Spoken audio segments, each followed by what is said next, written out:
In 2013, I was playing the role of Mary Delgado in Jersey Boys on Broadway. So now we've fast forwarded some years, and I got asked to cover the role because the girl playing the role was on maternity leave. So they brought me in. This was like the biggest dream come true. My family could all come in from New Jersey, see me in New York City. And one Sunday matinee, I go out on stage to sing My Boyfriend's Back with the girls, and 10 rows back is Clint Eastwood. Yes, the legend himself. And I heard through one of my coworkers that day that he was coming around to all the different casts of Jersey Boys to see the actors play the roles because he was going to be directing the film. And at that point, I didn't think much of it, to be so transparent. I didn't think twice about it because in my mind, I said, they're going to hire A-list celebrities out of Los Angeles to be the Jersey Boys and to play Mary Delgado. Marissa Tomei's probably going to play my role.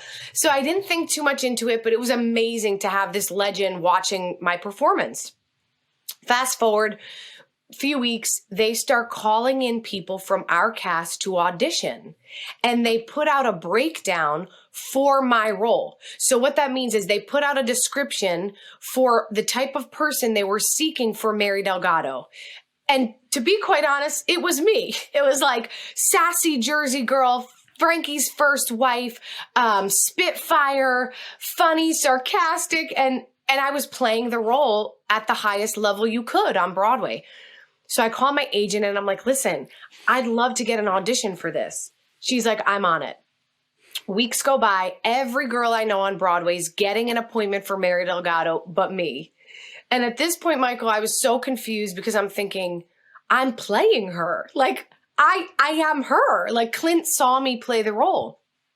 She calls me back. Renee, I'm so sorry. I don't know what the problem is, but they won't see you for the role of Mary, but they'll give you an audition for one of the angels who sing My Boyfriend's Back. Well, I hung up the phone, and that moment, Michael, I felt my feelings. I cried. I felt so frustrated because I was just thinking to myself, I remember saying this a lot. I was like, God, what are you trying to tell me? If I can't even get an audition for something I'm already playing, am I not supposed to be in this career? And I felt my feelings, which is step one of being a master communicator, is that communication with yourself, letting yourself feel what needs to be felt. Yeah. But soon after, 30 minutes later, I threw my hands up. I said, well, what am I going to do? I'm going to go in and audition for one of the angels. I get to the audition that day on Wall Street. I'll never forget it. And the casting director, Jeffrey McClatt, wonderful casting director, is telling me how much he loved the show. He saw it the night before. And then he said, would you like to sing the song first or read the scene for one of the angels? And at that moment, I could literally feel something rise within me. And I heard again that quiet voice from within say, Renee, you have to do this. It feels too right. And at that moment, I just look at him and I say, you know, Jeff, I was really hoping to come in and read for the role of Mary Delgado. And I was like, what is he going to say? And he looks back at me and he goes, I was just thinking the same thing. And I'm like, amazing. So I went in the hallway for about 20 minutes, went through the Mary scenes after doing the Angels audition. I did that first. I come back in, do the Mary audition, and I left there that day feeling so happy. And this is why. Not because I ever thought I was going to be playing a lead female role in a major film. It was because I had the confidence to communicate from my heart that day that I opened up a door of opportunity for myself. And 2 weeks later, I get a call.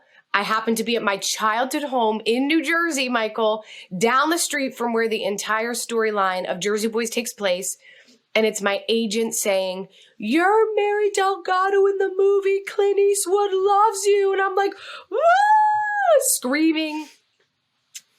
I'm going to fast forward because I can give you every detail, but I'll add in some details. So you're in your childhood bedroom and you're about to go to the wedding and your family was there and you scream, they think someone's dead. You walk out and everyone starts crying because you're an A-list actress. For the, Frankie Valli's wife, and who, if you haven't watched the movie Jersey Boys, people, go out and watch it because it's an amazing movie, and I'm sure we'll get Renee to sing later on. I'm joking. Continue, Renee. Okay, baby.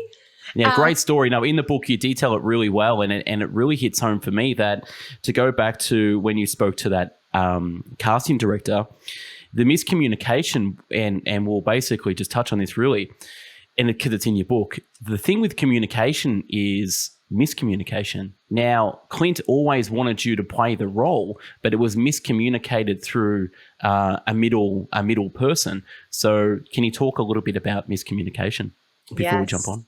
Absolutely. I want to fast forward. Now, Michael, would you like me to share the end of that story, or should we Please, just let's tie that shoelace up. Yeah. Yes, great. Yeah. So I'm on the set on the Warner Brothers lot. And just to preface this for all of you, I never was in a TV show, film, nothing before. This was my first time literally doing anything like this. I had just been a stage actress. So I had to throw my arms out into the world and say, all right, Renee, you need to trust yourself. Clint Eastwood hired you for a reason. Well, every day that we would film, Clint Eastwood and I would eat lunch together, and I would communicate with him as much as I could, asking him questions, listening to everything he had to say, absorbing it like a sponge. And this is where communication is so powerful, not when you're the one speaking or communicating, but when you're the one listening. I learned so many life lessons, not even having to do with acting, but just living as a human being. And fast forward to about a month into the project, we're eating lunch, him, myself, and the producer of the film, when they begin talking about how Clint knew that he wanted me for the role when he saw me perform on Broadway. Now, let me remind you all, that was weeks and weeks and weeks before they even gave me an audition. So I drop my fork and I say, do you guys want to hear a funny story? I actually didn't even have an audition for Mary Delgado. The only reason I got to read the scenes is because I opened up my big mouth in the room and asked. And the two of them stop, look at one another so confused, and they said, what do you mean?